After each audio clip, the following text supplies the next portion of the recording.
Former Europe, Africa, and Middle East editor for the Associated Press, Dan Perry. Dan, good morning to you. Senator Lindsey Graham was one of the strongest supporters, as we said, of the Iranian opposition. He fiercely opposed the regime.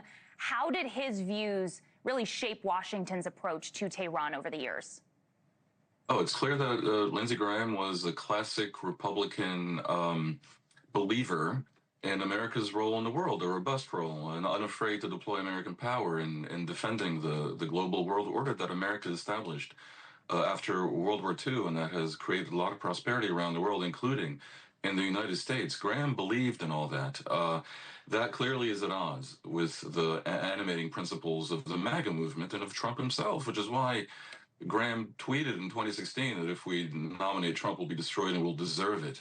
Obviously, that changed over the years because Graham calculated that if he, was more supportive of Trump, if he won his ear, he might be able to win influence in a way that might counterbalance the isolationist wing of the Republican Party that's extremely skeptical of America's role in the world and indifferent to America's leadership of global democracy. And we see that in the case of Iran. Trump eventually was moved to go ahead and attack Iran, obviously hoping for regime change. That is something I'm sure Senator Graham was very pleased by, and he might have had a hand in bringing to bear. So I must note that we are currently in a very delicate moment vis-a-vis Iran. It's not clear if the Iranians actually don't care about a return to war. They're playing with fire in attacking vessels in the Persian Gulf and in almost inviting the U.S. To end the ceasefire, but clearly thinking that Trump has no choice because he so fears the American voter in the midterms and a war is unpopular. Obviously, at such a time, if Lindsey Graham were around to counter the advice that perhaps Trump is getting from, let's say, Vice President Vance, it might lead to a different outcome. And the same I can say about Ukraine. Unlike Trump, he was not at all confused about who started that war, and he remained a robust supporter of Zelensky until the end, as we know, having met him just last week.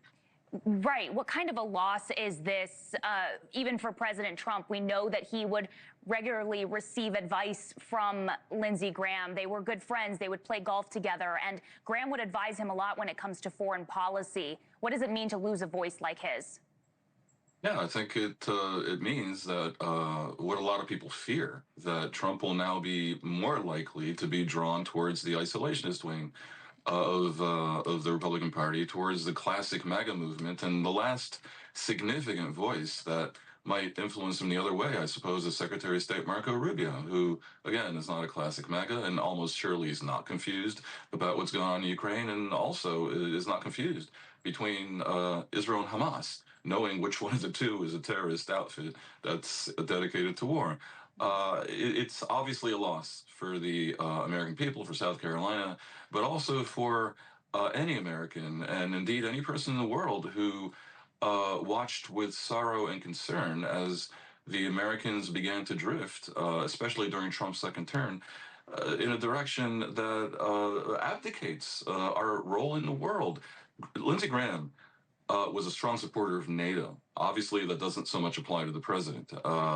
I'm sure that right now in NATO and in European capitals, they're very concerned that his influence will be gone because so many other people around Trump actually think it's no big deal if NATO did not exist, do not understand what a good deal that is for America, and can contemplate nonsensical notions like threatening to invade Denmark in order to seize Greenland. I mean, Graham was, whatever one can say of him, he was a practical, pragmatic person, a man of reason, a man who understood history, who had respect for America's role on the world stage.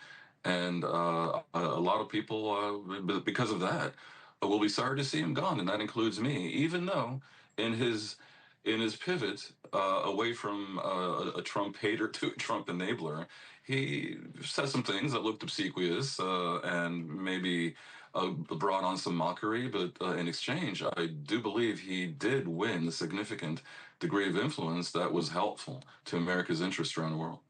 It's interesting, too. I want to play you, actually, one of Graham's final interviews. He predicted when it comes to Iran that diplomacy would fail. If this deal fails, President Trump is going to take the Strait of Hormuz over by force. And if Iran contests control of the Strait of Hormuz by the United States, we will obliterate them. Interesting to hear those thoughts from the now late senator. That was just a month ago. As just overnight, we learn of even more strikes in the Strait of Hormuz. I couldn't agree more with everything he just said. What the U.S. needs to do if this really falls apart, and if the Iranians turn out to be serious about turning the Strait of Hormuz into an ATM, which would be a precedent for global choke points and other straits that cannot be allowed. Yeah. It's either a return to war or, I believe, what would be wiser is a return to a total air, land, and sea blockade of Iran, which is another way of saying just what Senator Graham, the late Senator Graham, was just heard saying. It would mean retaking the strait by force. It's not so pleasant, and a lot of Americans don't want to be the global cop, but it sort of has to be. Because what the Iranians are attempting right now cannot be allowed to stand. So there will be other voices impacting upon the president who maybe would like us to give up. Lindsey Graham would have argued otherwise, and I would have supported. Loss of a giant voice, no doubt. Dan Perry, thanks for joining us this morning.